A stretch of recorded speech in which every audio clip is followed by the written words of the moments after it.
Good morning, students. I hope you all are doing well at your end. So in today's video we will discuss one questions of weighted average profit method, including some transactions, adjustment transactions in profit, and then we will start our new super profit method. Okay, we will discuss 3 questions of super profit method. So let's start. First, read the question very carefully. The question is, Manbir, Nimrat are partners and they admit Anahat into partnership. It was agreed to value goodwill for at 3-year purchase on weighted average profit method, taking profit of last 5 years and weights assigned to them 1, 2, 3, 4 and 5. मैंने आपको बोला था जो last year होगा उसका सबसे ज़्यादा wait रखेंगे हम, मीन्स 5 रखेंगे, राइट। 31 मार्च 2015 से लेकिन 19 तक, तो 15, 2015, 2016, 2017, 2018, 2019 कितने ईयर्स हो गए? ये हो गए हमारे 5 ईयर्स। तो 5 ईयर्स का profit 71, 1,40,000 2, 1,03,000, 1,60,000 4 and 1,65,000 5. Scrutiny of books of account weighted revealed the following information. अब जब उनके अकाउंट्स हमने स्क्रूटनाइज किए तब हमें मिला that there is abnormal loss of 20,000. There was abnormal gain of 30,000 in the year. This is in the year of 2015. This is in the year of 2016. जो जिसमें होगा बेटा उसी में ऐड होगा, सब में ऐड करने की ज़रूरत नहीं है। And closing stock on 31st March 2018 was overvalued by 10,000. ये वाली ट्रांजेक्शन आपको मेरे को बतानी है, इस वजह से मैंने ये वाला क्वेश्चन लिया है। जो अबव है वो आपकी मैं ऑलरेडी बता चुकी। जो एबनॉर्मल लॉस होता है वो माइनस किया होगा तो क्या करेंगे, यहाँ पे हम ऐड कर देंगे, और जो एबनॉर्मल गेन है वो क्या कर देंगे, माइनस कर देंगे। बस दिक्कत है यहाँ पे कि इसका क्या करेंगे, उसके लिए हम आगे क्वेश्चन पढ़ते हैं। Calculate the value of goodwill. हमें गुडविल की वैल्यू कैलकुलेट करनी है। सबसे पहले मैं आपको थोड़ा सा रफ वर्क बताना चाहूँगी कि आखिर होता क्या है। एक बार माइंड सेट कर लीजिए। ये मेरा, एक सेकेंड, ये होता है मेरा trading and profit and loss account, ठीक है। ये थोड़ा सा रफ में बना लेते हैं। अभी इधर क्या आता है बेटा, ओपनिंग स्टॉक आता था, इधर क्या आता था मेरा, क्लोजिंग स्टॉक आता था। अब वो क्या बोल रहा है, ओवर वैल्यूड। मैं दोनों चीज़ें बताना चाहूँगी आपको, ओवर वैल्यू अंडर वैल्यू में कैसे क्या फ़र्क पड़ेगा। कोई चीज़ आपने ओवर वैल्यू कर रखी है जिसकी वैल्यू ज़्यादा है, मान लीजिए यहाँ पे मैं वैल्यू ज़्यादा है मेरी, ठीक है, तो जीपी किधर आता है, यहाँ आता है ना जीपी प्रॉफिट, तो जीपी मेरा ज़्यादा हो जाएगा। भाई इस वाले आइटम को हम प्लस करते हैं, यहाँ से माइनस करते हैं। अब यहाँ पे आपके ज़्यादा है तो जीपी क्या हो गया, प्लस हो गया, यानी कि ओवर वैल्यू हो गया। हमें ये निकालना है कि किसी चीज़ की वैल्यू हमारे प्रॉफिट पे क्या पड़ेगी, क्योंकि हम जो गुडविल निकाल रहे हैं वो हम प्रॉफिट पे निकाल रहे हैं, क्लोजिंग स्टॉक पे नहीं निकाल रहे हैं, ठीक है। लेकिन इस पर्टिकुलर आइटम का प्रॉफिट पे क्या फर्क पड़ेगा वो हमें देखना है। तो क्लोजिंग स्टॉक अगर ओवर वैल्यू होता है, प्लस होता है, तो यहाँ पे मेरा जीपी प्लस हो जाता है। अब मान लीजिए मेरा क्लोजिंग स्टॉक यहाँ पे अंडर वैल्यू हो सकता है, तो अंडर वैल्यू होगा तो क्या होगा, क्लोजिंग स्टॉक मैंने यहाँ कम है तो मेरा जीपी भी क्या हो जाएगा, कम हो जाएगा, ठीक है, अंडर वैल्यू हो जाएगा। अब हम बात करते हैं, अब ये क्वेश्चन हमारा क्लोजिंग स्टॉक का है। भाई ऐसा ही क्वेश्चन मेरा ओपनिंग स्टॉक का भी हो सकता है ना। मान लीजिए ओपनिंग स्टॉक मेरा ज़्यादा है तो मैं ये वाले आइटम में से ये वाला माइनस करूँगी तो मेरा जीपी जो हो जाएगा कम हो जाएगा। एग्जाम्पल देख लीजिए, यहाँ पे मेरा टोटल जो आ रहा है मेरा आ रहा है 30,000, ठीक है, और यहाँ पे मान लीजिए मेरा ओपनिंग स्टॉक आना चाहिए था 20,000 और मैंने दे रखा है 25,000, ओवर वैल्यू कर दिया, मतलब मेरा 25,000 ओवर वैल्यू कर दिया। सही मेरा ये था, तो मेरा अगर मैं 30 में से 25 गएंगे तो मेरा प्रॉफिट कितना हो जाएगा, 5,000। लेकिन एक्चुअल कितना है, 30 में से 20 गए 10,000। समझ आ रहा है। तो जब मैं यहाँ वाला आइटम ओपनिंग अगर मैं ओवर वैल्यू कर देती हूँ तो मेरा प्रॉफिट कम हो जाता है, यानी कि ओपनिंग स्टॉक से जीपी का रिलेशन अपोजिट है। अगर ओपनिंग ज़्यादा मैंने कर दिया तो मेरा जीपी कम हो जाएगा। और यही मान लीजिए मैं कर देती हूँ कि मेरा जो ओपनिंग है वो कम है, मान लीजिए ओपनिंग मेरा माइनस में है, माइनस मीन्स यहाँ पे 30,000 है और मैंने आपको क्या बताया, एक्चुअल कितना था मेरा 20,000 की जगह मैं यहाँ ले लेती हूँ 15,000, तो मेरा प्रॉफिट कितना हो गया, 15,000 हो गया, ज़्यादा हो गया। जबकि रियल में अगर ओपनिंग मेरा ये रियल है मेरा, अगर मेरा रियल में ओपनिंग मेरा 20,000 है ना, तो मेरा प्रॉफिट कितना आना चाहिए, 30 में से 20 गए 10,000 आना चाहिए। तो यहाँ पे 5,000 फालतू आ गया। तो मीन्स हमारा अगर ओपनिंग स्टॉक हमने ओवर वैल्यू कर रखा है तो मेरा जीपी का क्या होगा, उसका रिलेशन उल्टा है, ठीक है। और क्लोजिंग स्टॉक के साथ मेरा जीपी का रिलेशन कैसा है, डायरेक्ट है, ठीक है। इसी चीज़ को कंसीडर करते हुए हमें क्वेश्चन सॉल्व करना है ये कि ज़्यादा है कि कम है, ठीक है। हमारे को पेपर में आएगा तो, और ये चीज़ हमेशा ध्यान रखना, एक साल का क्लोजिंग दूसरे साल का ओपनिंग होता है नहीं होता है। तो इसी चीज़ को कंसीडर करते हुए क्वेश्चन हमें सॉल्व करना है। चलिए क्वेश्चन सॉल्व करते हैं। वर्किंग नोट में सबसे पहले आएगा हमारा we are calculating the normal profit. तो हम क्या करते थे, जितने भी ईयर हैं फटाफट से लिख देते थे, 15, 16, 17, 18, 19, और जो भी हमें प्रॉफिट क्वेश्चन में गिवन है वो 70, 140, 1 लाख, 160, 165, लॉस है तो लॉस लिख देंगे। अब हम करेंगे एडजस्टमेंट। तो सबसे पहली एडजस्टमेंट देखिए कौन से साल की है, this is there was a abnormal loss of 20,000, loss है कौन से साल में, 2015 में। तो हम क्या करेंगे, इस लॉस नॉर्मल प्रॉफिट बनाने के लिए इस वाले लॉस को हम क्या कर देंगे, ऐड कर देंगे। आगे हम देखते हैं, there was abnormal gain of 30,000 in 2016। 2016 में एबनॉर्मल गेन है, गेन क्या होता है, हमेशा माइनस होता है। तो हम यहाँ पे क्या कर देंगे, इसको माइनस कर देंगे, ठीक है। उसके बाद अगला हमारे को क्या बोला है, क्लोजिंग स्टॉक है 2018 में, तो हमें 17 में तो कुछ नहीं करना, तो 17 हमारा ब्लैंक चला जाएगा, ठीक है। अब 2018 में क्या बोल रहा है वो, कि मेरा क्लोजिंग स्टॉक मैंने ओवर वैल्यू कर दिया, ज़्यादा कर दिया। तो फिर से मैं आपको फिर से बता देती हूँ, ये मेरा छोटा सा प्रॉफिट एंड लॉस अकाउंट बना लो, ये मेरा क्लोजिंग स्टॉक ज़्यादा है, तो भाई ये वाली साइड जब ज़्यादा होगी तो जीपी क्या होगा, हमेशा ज़्यादा आएगा, क्योंकि यहाँ पे प्रॉफिट है। ऊपर जितने भी साल दे रखे हैं आपको, ये वाले साल, ये वाले, इन सब में आपको प्रॉफिट दे रखा है, तब जीपी आपका ऑटोमेटिकली क्या हो जाएगा, ज़्यादा हो जाएगा। तो ज़्यादा हो जाएगा तो उसके लिए हमें क्या करना पड़ेगा, फिर इसको, भाई ओवर वैल्यू का मतलब होता है कोई अच्छी बात नहीं होती, इन्होंने जानबूझ के फालतू कर दे रखा है, तो हमें उसको कम करना पड़ेगा, ठीक है, उस साल के लिए। तो उस पर्टिकुलर साल में उसको माइनस कर देंगे। अब जो इस साल का क्लोजिंग है तो वो अगले साल का क्या होगा, ओपनिंग।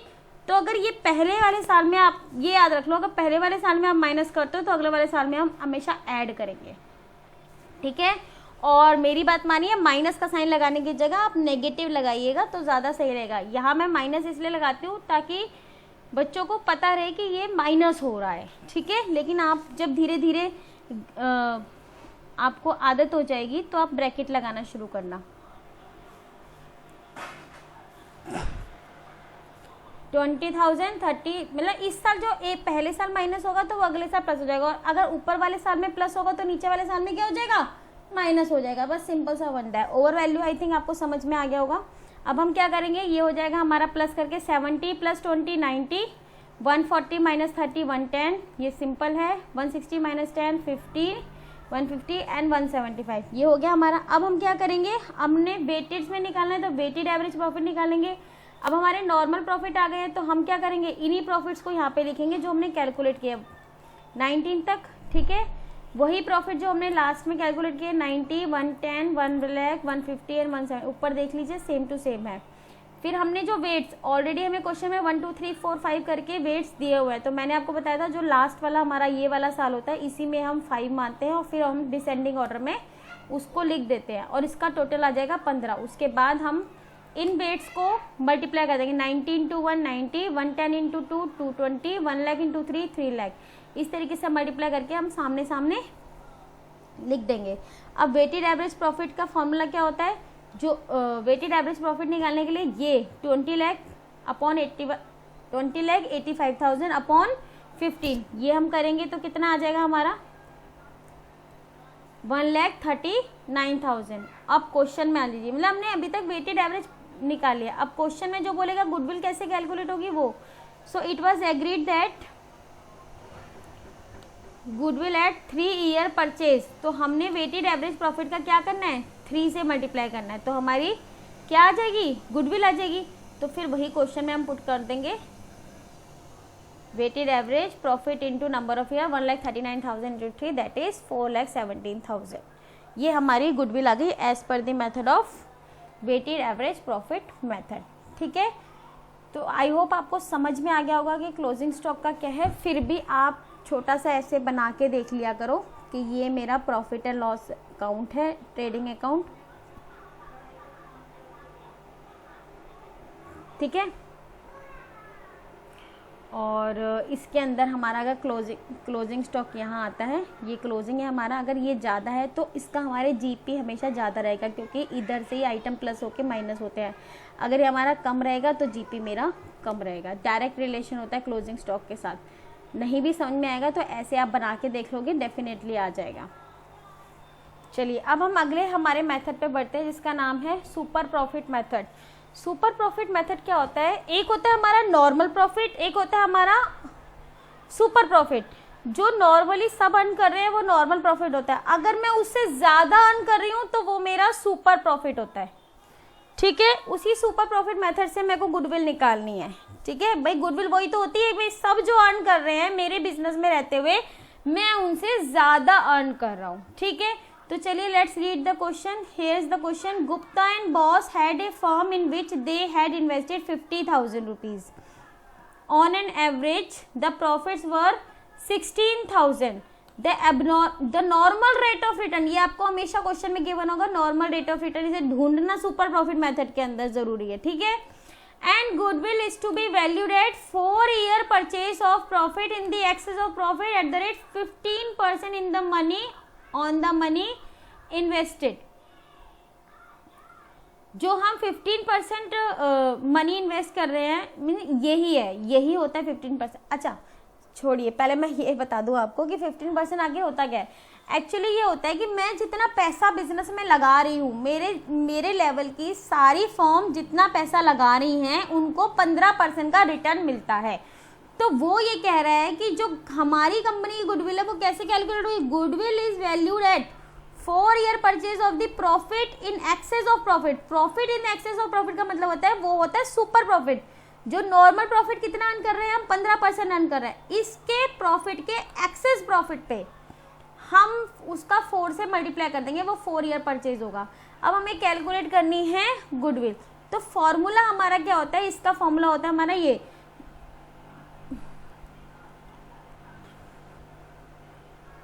सुपर प्रॉफिट इनटू में number of year of purchase, जो भी दे रखा उसमें क्या फॉर्मूला था, एवरेज प्रॉफिट इनटू में number of year of purchase. इसमें क्या है, सुपर प्रॉफिट इनटू में number of year of purchase. लेकिन ये नॉर्मल प्रॉफिट, ये सुपर प्रॉफिट का फॉर्मूला ये होता है, super profit is equal to actual profit, जो प्रॉफिट आपने अर्न किया माइनस नॉर्मल प्रॉफिट, जो नॉर्मली सबको अर्न हो रहा है, उन दोनों के डिफरेंस को सुपर प्रॉफिट कहते हैं। अब नॉर्मल प्रॉफिट कैसे अर्न करते हैं, जितनी हम कैपिटल लगाते हैं, मैंने आपको बताया ना कि नॉर्मल प्रॉफिट क्या होता है, नॉर्मल रेट ऑफ रिटर्न कितना, जो भी आपकी कैपिटल है उसको आप नॉर्मल रेट ऑफ रिटर्न से मल्टीप्लाई कर दीजिए। ये क्वेश्चन में गिवन नहीं होगा तो ये क्वेश्चन सॉल्व नहीं होगा, तो नॉर्मल रेट ऑफ रिटर्न निकालना जरूरी है। ठीक है, सो कितना आया ये 7500, और क्वेश्चन में हमेशा हमें एक्चुअल प्रॉफिट गिवन होगा। देखिए ढूंढिए क्वेश्चन के अंदर, on an average the profit were 16,000, on an average हम प्रॉफिट 16,000। इसका मतलब ये होता है कि पूरी दुनिया जो मेरे जैसी फर्म चलाती है वो तो कमाती है 7500 और मैं कितना कमाता हूँ 16,000। तो ये मेरी कमाई है 16,000, ये दुनिया की कमाई है मेरे जैसी फर्म की, तो मेरा क्या होगा, ये मेरा निकल गया सुपर प्रॉफिट। कितना आ गया सुपर प्रॉफिट 8500, ये मेरा फालतू का प्रॉफिट है जिसे मैं बोलती हूँ सुपर प्रॉफिट। अब number of year of purchase question में गिवन था कितना था 4, तो गुडविल कैसे आएगी 8500 को 4 से मल्टीप्लाई कर देंगे 34,000। तो ये आपका सुपर प्रॉफिट मेथड है। ठीक है, एक और क्वेश्चन इसका सॉल्व करते हैं। A partnership firm earned a net profit during the last 3 years ended 31st March as follows: 17,000, 20,000 and 23,000. The capital investment in the firm throughout the above mentioned period has been 80,000. Capital investment कितनी है 80,000, ये हमें चाहिए होता है। Having regard to the risk involve 15% is considered to be a fair return. ये 15% इसको normal return, fair return, normal return ऐसे वर्ड्स मिलेंगे, कंफ्यूज नहीं होने का, इसका मतलब नॉर्मल रिटर्न ही है। Calculate the value of goodwill on the basis of 2 year purchase of the average super profit, super profit के एवरेज वाला ड्यूरिंग द अबव मेंशन। इसमें ये थोड़ा सा हटके है इसलिए ये क्वेश्चन लिया गया है। तो हम सबसे पहले क्या करेंगे, गुडविल का फॉर्मूला तो सेम रहेगा, एवरेज एक्चुअल प्रॉफिट निकाल लीजिए। कितना हो गया भाई, 3 सालों का हमें प्रॉफिट दे रखा है ना, तो हमारा एक्चुअल प्रॉफिट तो एक ही होता है, सिंगल से तो माइनस करते हैं। तो हम इन तीनों का क्या कर देंगे, पहले एवरेज कर देंगे। कितना आ जाएगा एवरेज, देखिए नीचे क्वेश्चन में 17, 20 + 23 60, 60/3 कितना हो गया 20,000। अब कैपिटल एम्प्लॉयड का फेयर रिटर्न से मल्टीप्लाई कर देंगे। कैपिटल एम्प्लॉयड कितनी है ऊपर क्वेश्चन में देखिए 80,000 रुपीज। 80,000 नॉर्मल रिटर्न कितना है 15%, तो कितना आ गया, ये आपका आ गया 12,000 रुपये। अब पूरी दुनिया कितना अर्न कर रही है, वही वाली सिंपल सी बात, पूरी दुनिया अर्न कर रही है 12,000, लेकिन मैं कितना अर्न कर रही हूँ 20,000। तो ये क्या हो गया मेरा सुपर प्रॉफिट। और सुपर प्रॉफिट में कितना मल्टीप्लाई करना है आपको गुडविल के लिए, विच इज गिवन 2, तो 2 से मल्टीप्लाई कर देंगे, कितना आ जाएगा 16,000 रुपीज। ठीक, चलिए एक और क्वेश्चन कर लेते हैं। A partnership firm earned net profit during the past 3 years 2,30,000, 2 lakh, 1,70,000. Capital investment in the firm during the above mentioned period has been 4 lakh. ये कैपिटल इन्वेस्टमेंट है। Having regard to the risk involved 15% is considered as to be a fair return on the capital. तो ये आपका 4 लाख आ गया, ये 15% multiply हो जाएगा, normal return आ जाएगा। The remuneration of the partners during this period is estimated to be 1 lakh. हमने इनका रेम्यूनरेशन देना है हर पार्टनर का 1 लाख रुपए। You are required to calculate goodwill on the basis of 2 year purchase of the average super profit on during the above mention 3 years। Average super profit निकालना है, average super profit निकालना है ना, तो सबसे पहले हम क्वेश्चन को सॉल्व करेंगे।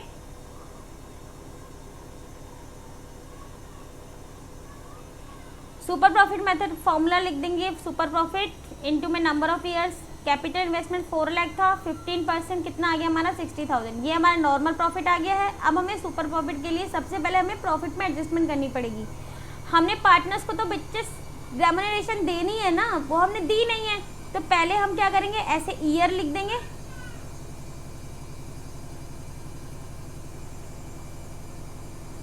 ऐसे ईयर लिख दिया तीनों सालों का प्रॉफिट बिफोर पार्टनर रेम्यूनरेशन। अब बिफोर है तो आफ्टर बनाने के लिए क्या करेंगे, माइनस और माइनस कर देंगे। तीनों का जो सैलरी है वो 1-1 लाख रुपए है। तो एक्चुअल प्रॉफिट कितना आ गया, अब हमारा ये आ गया, यानी कि अब हमारा एक्चुअल प्रॉफिट ये ना होके आफ्टर एडजस्टमेंट वाला ये हो गया है। ठीक है, इसके बाद हम क्या करेंगे, तीनों को प्लस करेंगे और एवरेज निकालेंगे। कितना आ गया, दिस इज 70 + 1 लाख + 1,30,000, ये कितना हो गया 1 लाख रुपीज़।